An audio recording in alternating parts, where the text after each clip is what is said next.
जय गुरुदेव, जय गायत्री माता, जय प्रणव पंडा जी। निष्कामता से खुलता है समाधि का द्वार। अंतर यात्रा विज्ञान के प्रयोग निरंतर किए जाते रहे तो चिंतन, चेतना व चित्त के परिष्कार की प्रक्रिया भी निरंतर होती रहती है। यदि इसमें किसी भी तरह की बाधा आए तो परिष्कार की प्रक्रिया भी बाधित होती है। अंतर यात्रा विज्ञान व परिष्कार दोनों एक दूसरे के इतने समीप हैं कि इन दिनों दोनों को एक दूसरे का परिचय व पर्याय कहा जा सकता है। यहाँ तक कि परिष्कार को अंतरयात्रा विज्ञान की संपूर्ण विधि व्यवस्था व उसके विधान की सारभूत परिणाम भी समझा जा सकता है। इस कथन के साथ यह भी सच भी जुड़ा हुआ है कि इस परिष्कार के कई चरण हैं। इसका प्रथम चरण है व्यवहार का परिष्कार और दूसरा चरण है चिंतन का परिष्कार। इसके बाद तीसरा व अंतिम चरण है संस्कार का परिष्कार। योग साधना में यम नियम की प्रक्रिया व्यवहार के परिष्कार को पूर्ण करती है। इससे साधक का जीवन अपेक्षाकृत अधिक स्थिर व शांत होता है।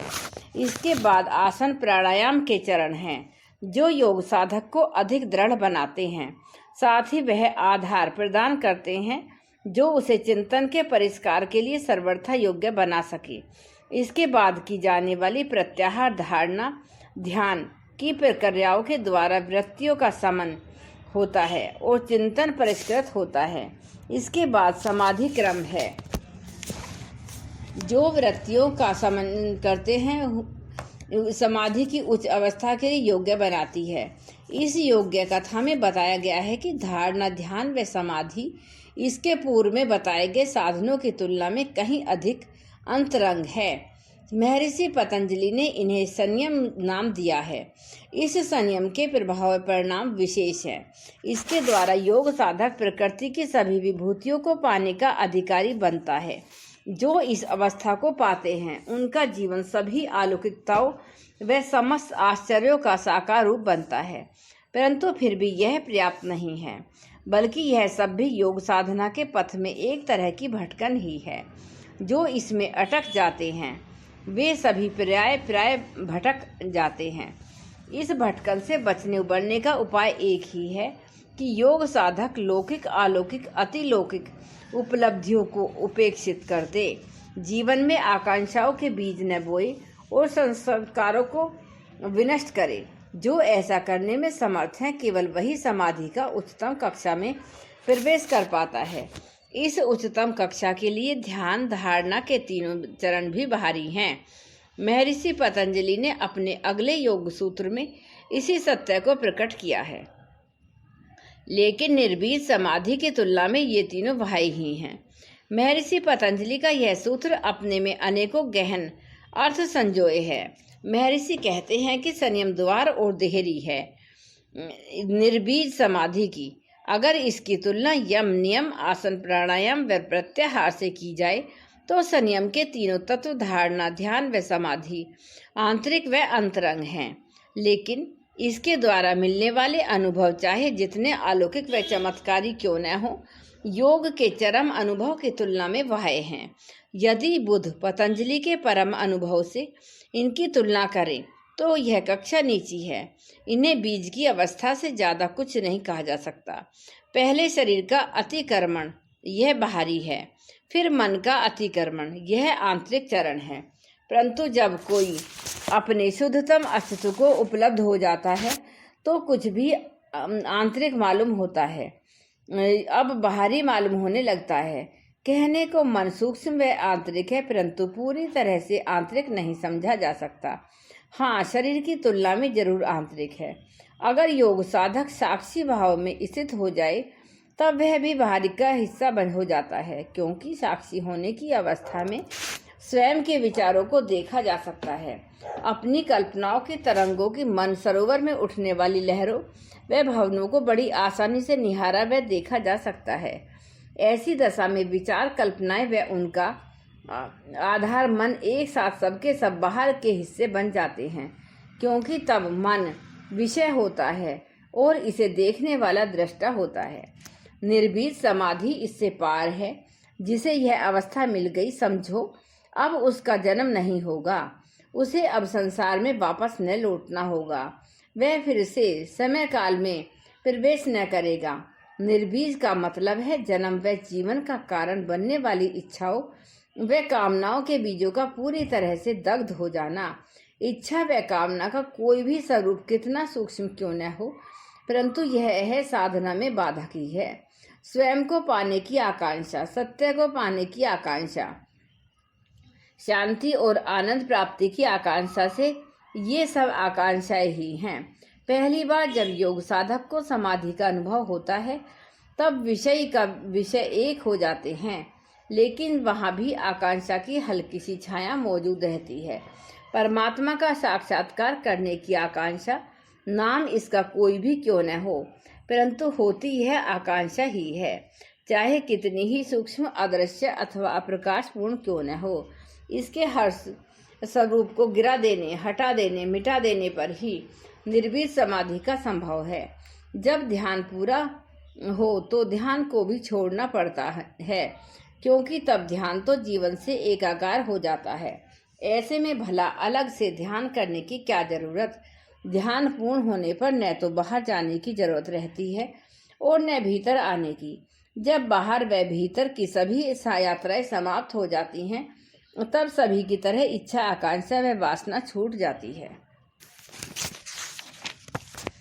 अकेले ध्यान को ही नहीं, समाधि को भी गिराना होता है।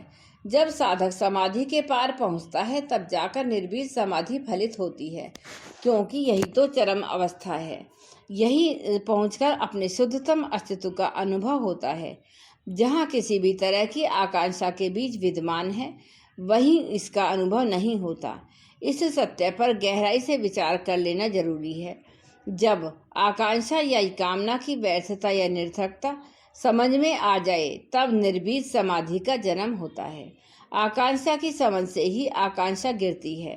निर्बीज समाधि की आकांक्षा संभव नहीं है, क्योंकि जब तक किसी भी तरह की आकांक्षा या कामना के बीज मौजूद हैं तब तक समाधि निर्बीज न हो सकेगी। जब सभी तरह की आकांक्षाएं या कामनाएं गिर जाती हैं तब अकस्मात निर्बीज समाधि फलित या घटित हो जाती है। इसका किसी भी तरह के प्रयास से कोई संबंध नहीं है, यह तो बस घटित हो जाती है। बुद्ध ने इसे ही शून्य कहा है। यह स्वयं से आता है, यही उसका सौंदर्य है। किसी भी अभिप्सा और आकांक्षा या कामना से सर्वथा अछूता, किसी लक्ष्य या उद्देश्य के द्वारा यह प्रदूषित नहीं, स्वयं में अतिशय शुद्ध व निर्दोष, यही है निर्बीज समाधि। इसके लिए धारणा, ध्यान व समाधि के 3 तत्वों से बना संयम भी वह है। जय गुरुदेव, जय गायत्री माता, जय प्रणव पंड्या जी। चित्त की चंचलता का रूपांतरण है समाधि। पंड्या जी लिखते हैं कि अंतर यात्रा विज्ञान योग साधना की अंतर यात्रा को सहज, सुगम, प्रकाशित व प्रशस्त करता है। इसके प्रयोग प्रारंभ में भले ही प्रभावहीन दिखें, पर परिपक्व होने के बाद परिणाम में चमत्कारी सिद्ध होते हैं। जो निरंतर साधनारत हैं, जिनका तन, मन, प्राण, चित्त व चेतना योग में लय प्राप्त कर चुकी है, वे सभी इसके मर्म को भली भांति अनुभव करते हैं। चित्त शुद्धि अथवा चित्त वृत्ति निरोध कहने में भले ही एक शब्द लगे, लेकिन इस अकेले शब्द में योग के सभी चमत्कार, सिद्धियां व विभूतियां समाई हैं। जो साधना पथ पर गतिशील हैं, वे सभी इस सच्चाई से सुपरिचित हैं और इस वजह से कोई भी विवेकवान, विचारशील योग साधक कभी भी किसी चमत्कार या विभूति के पीछे नहीं भागता, बल्कि सदा ही वह स्वयं को पवित्र, प्रखर व परिष्कृत करने में लगा रहता है।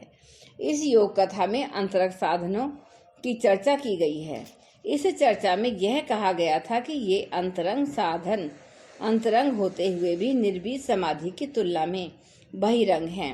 दरअसल योग साधन का बहिरंग या अंतरंग होना योग साधक की भाव दशा एवं चेतना की अवस्था पर निर्भर है।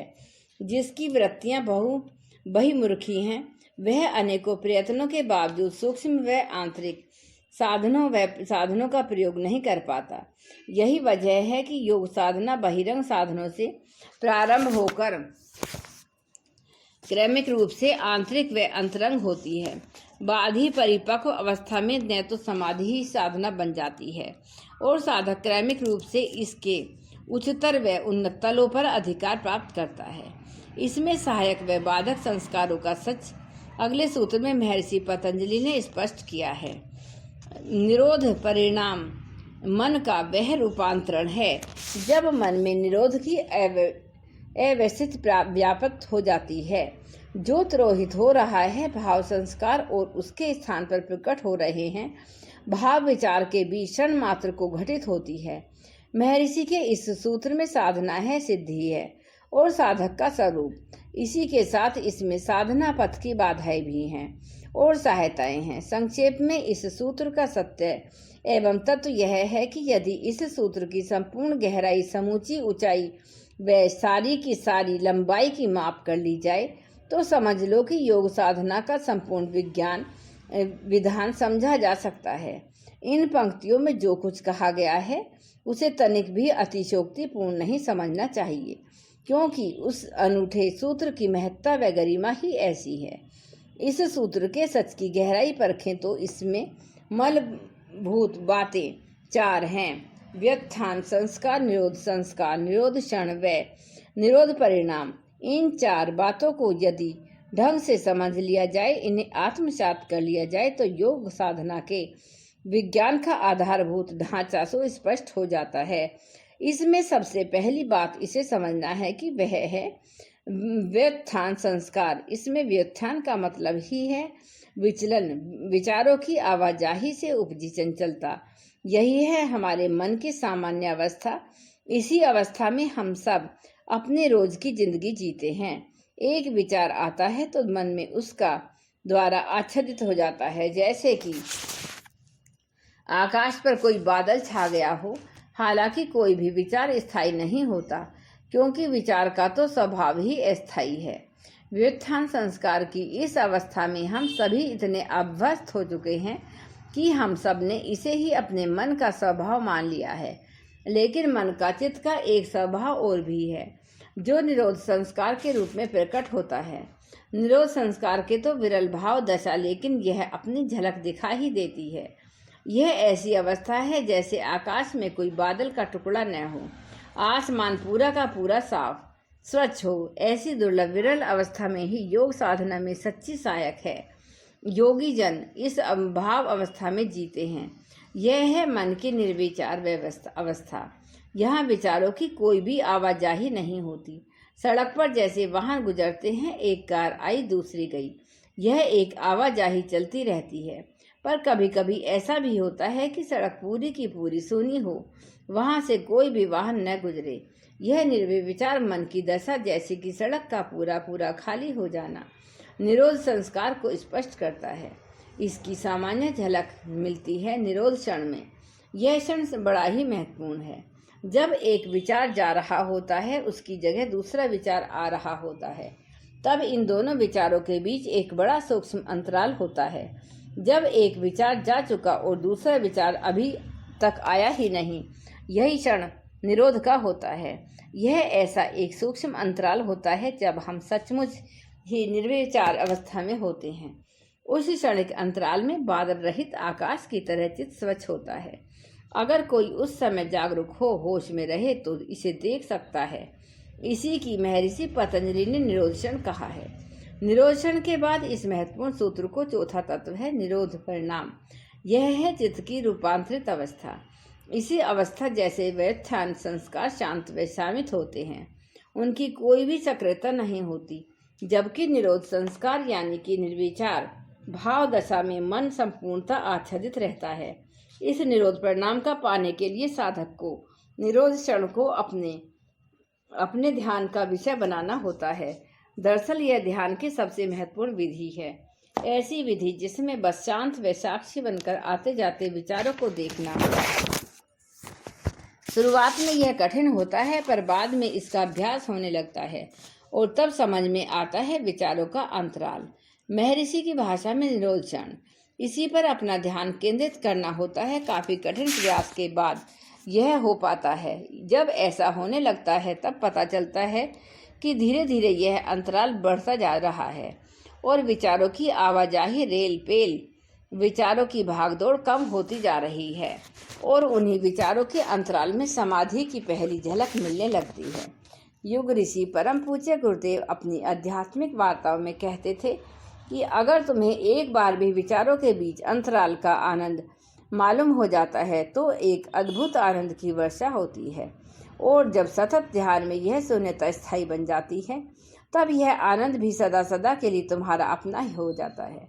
यही तो है निरोध परिणाम, ऐसी रूपांतरित अवस्था जिसमें मन में निरोध की अवस्था स्थायी हो जाती है। जय गुरुदेव, जय गायत्री माता, जय प्रणव पंडित।